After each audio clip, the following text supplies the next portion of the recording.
racism. One of the few topics that engulfs every aspect of a human being's life. The moment they're born, the moment they die. Racism is an unavoidable phenomenon, which, unfortunately, we must endure. Racism has become the basis of our society, and due to this, has influenced the way we think, the way we talk, the way we interact with one another.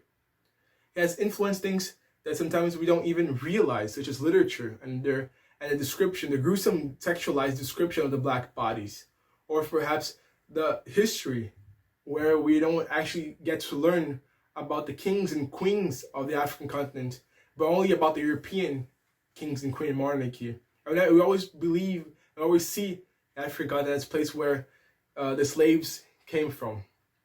So, and you're probably thinking, I'm being ludicrous, or that's just an exaggeration that I'm having.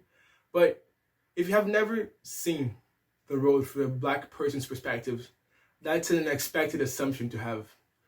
You see, my goal here today is to make you walk in my shoes and make you understand the depth of systematic racism that a black person has to go on a daily basis. But before we begin, I'd like to situate you on the history, the Brazilian history in regards to slavery. You see, I'm an 18-year-old teenager who lives in the last country to abolish slavery in the world, Brazil. The pigment within my skin was once seen as something hellish, which had the sole purpose of working for the white rich landowner. That's all my ancestors were. Uncivilized, uncultured people who were sentenced to death simply because they had a different colored skin. In 1888, 133 years ago, Princess Isabel signed the Lei, which was a decree that essentially abolished slavery in Brazil. However, it was not that simple, because the decree essentially freed all slaves, but never implemented them in society. It never integrated them. So essentially, these people were pushed off from their society, they were enslaved. They were pushed off to the margin society and impoverished. You see, the abolition process in Brazil is essentially like this. As if with us, right here, right now, we stand up with whatever we have in our pockets and simply walk off and to never return to our homes. That's what happened. Imagine, how would you feel? That's what happened to my ancestors. They could not get a job because everyone who had the possibility of giving them a job hated them because of the color of their skin. They could not actually make money, so they were impoverished. They couldn't ask for help because everyone they knew were in the same position as they were. That's what happened. You see, that's essentially what black people had to go through in the 19th century. As a result, they were marginalized and they were impoverished. Former slaves had to construct the favelas in the hills in order to take shelter. These unqualified, illiterate, extremely poor people were forced to live without the prospect of increasing or improving their socioeconomic status.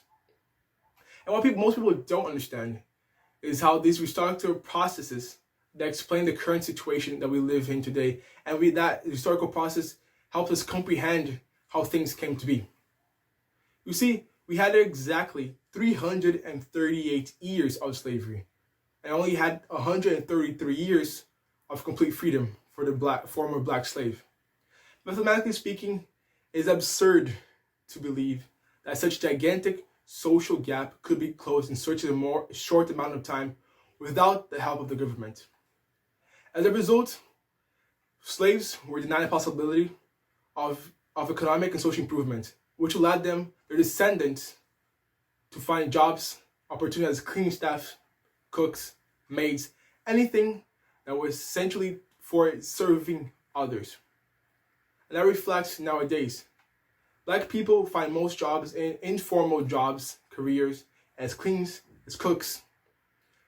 Nowadays, although the Brazilian population is composed of 54% of black people, 76% live in extreme poverty.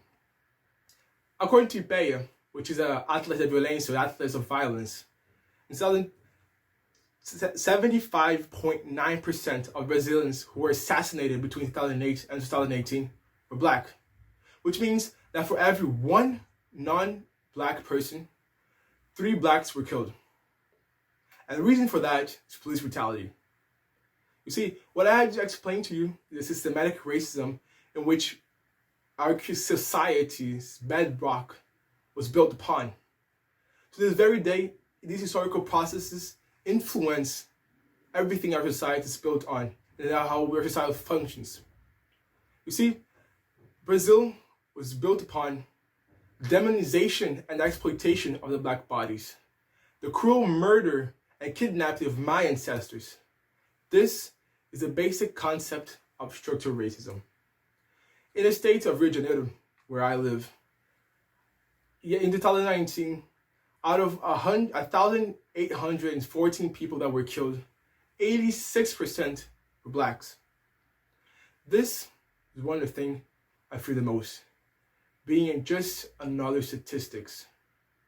You see, sometimes we stop and forget how these black people had families, brothers, sisters, mother, father, people who loved them. And we as society have grown accustomed to seeing black people in the news essentially gone missing, essentially be killed and caught in the gunfire between the police and gang members. This is something that frightens me, and to this day. I've realized that sometimes I'm more scared of the siren of the police than actually the phrase, "Stop, this is a robbery."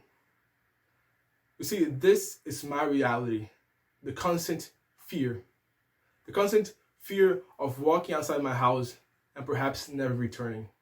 The constant fear of perhaps I'm sleeping on my own house, my bed, and I just get shot. You see, here's some reports that I like to show you guys. So, first of all, we have Pedro, a 14-year-old boy who was brutally assassinated after the police invaded his house in São Gonçalo. We have Agatha Felix, a 8-year-old girl who was shot in the back by a police officer who said he missed. We have Cauê Ribeiro, a 12-year-old boy who was killed while returning home. These are just a couple of names in an ocean of people. This is our reality. This is what we fear the most. Becoming another statistics. And sometimes we're not even scared of actually being killed by police. Sometimes we're scared of someone coming up to us and making fun of our hair because it looks different. Sometimes we're scared that we're going to suffer racism, someone calling us slurs, calling us monkeys. It's a bunch of things just because of the color of our skin. That's what we go through. Constant state of fear. And you know what? In the midst of all of this, all the harassing, persecution, denial of opportunity, and the neglection from society, some people still have the audacity to minimize the pain of the black community and calling it a me, which is a verb, it's a word that essentially